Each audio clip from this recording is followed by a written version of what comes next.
Many people believe in reincarnation. Most believe because it corresponds to some intuition or to a religion or ideology. I believe in reincarnation because I think it corresponds to modern physics, and I'll attempt to demonstrate that with this video. So, at first glance, it appears that the mind is a function of the body. The mind is software, the body is the hardware that runs it. If you smash the hardware, then the software stops working. That's the way atheistic materialists tend to think of it. This is true if there is a one-to-one relationship here. But if it's cloud computing, then you can smash one of the computing substrates without disrupting the software. So what kind of universe must there be for this case to be true? Well, it must be finite and something like the single Big Bang envisioned by, I'd say, your average atheist. So if there's just the one Big Bang system, this begs the question of the fine-tuning of that system. Why is it that the equations of physics allow for life? If you play with them just a little bit, most often you get a universe which expands too quickly to allow stars to form, or it contracts too quickly thanks to gravity. So, in order for us to escape the fine-tuning argument, we have to posit some form of multiverse, either an inflationary Big Bang model, where Big Bang systems exist in an inflating sea, or a many worlds interpretation, or the brain model, where there's membrane universes that clash into one another, starting localized expansion or contraction, or a cyclical model. Now, if these models are correct, if the multiverse models are correct, then you get the cloud computing effect. The inflationary Big Bang model is explicit in that it suggests that causally disconnected regions will contain universes identical to our own. It's just a matter of how far away they'll be. So, if this is true, then mental event M will occur at this point in the cosmos and this point in the cosmos.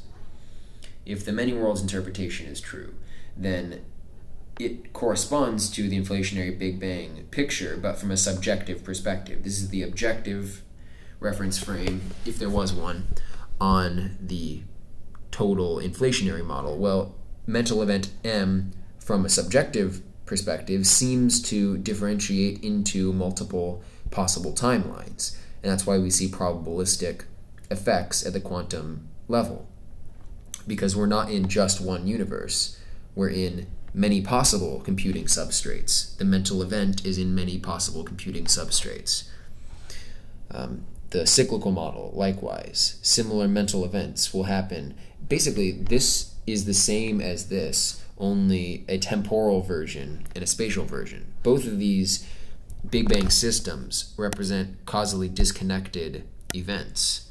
When it compresses down to a singularity, that is a disconnected timeline from the one that comes after.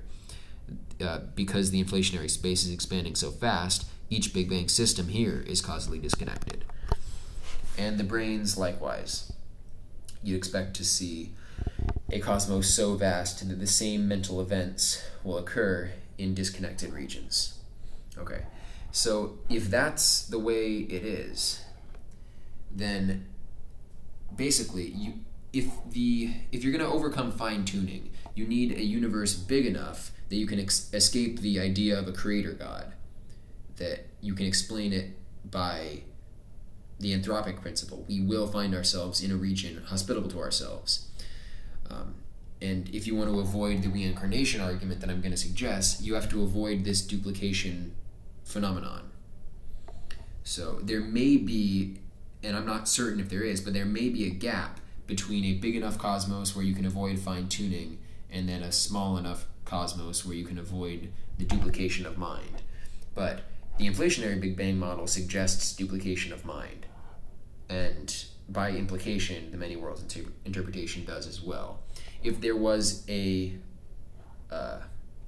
linear cyclical model that was short enough then you wouldn't necessarily get a duplication of mind. But then you deal with this issue of, okay, so it's a timeline. There's a beginning and there's an end. How does that come about? How does the beginning happen and how does the end happen? So there's factors that you need to explain there. In this case, there is no beginning or end. It's just always been creating infinitely many Big Bang systems. Okay. Now, applying to reincarnation. Consciousness takes the shape of simplicity moving to complexity moving to simplicity.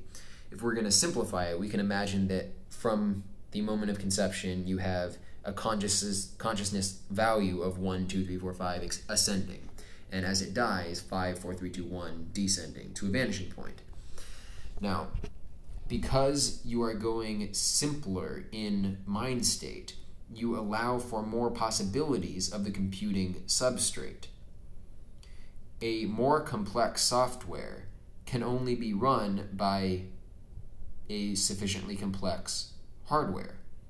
It's harder to find a computer that can run Crisis than it is to find a computer that can run Age of Empires 2. And that principle is true at the level of consciousness as well. It'd be easier to find a consciousness or a computing substrate which could run a consciousness of level, say it's whatever consciousness level 3 represents. All right, so you have consciousness level 3 in a particular configuration. This is open to being run by many different possible substrates. The normal embodied experience from the middle of life can only be explained by an embodied process. The simpler you go, phenomenology washes away to very rudimentary events, which can be equally explained by a body coming into being at birth. This simplicity, this level 3 consciousness occurs both at the beginning and the end. Now you can have different configurations of level 3 consciousness, whatever that would be.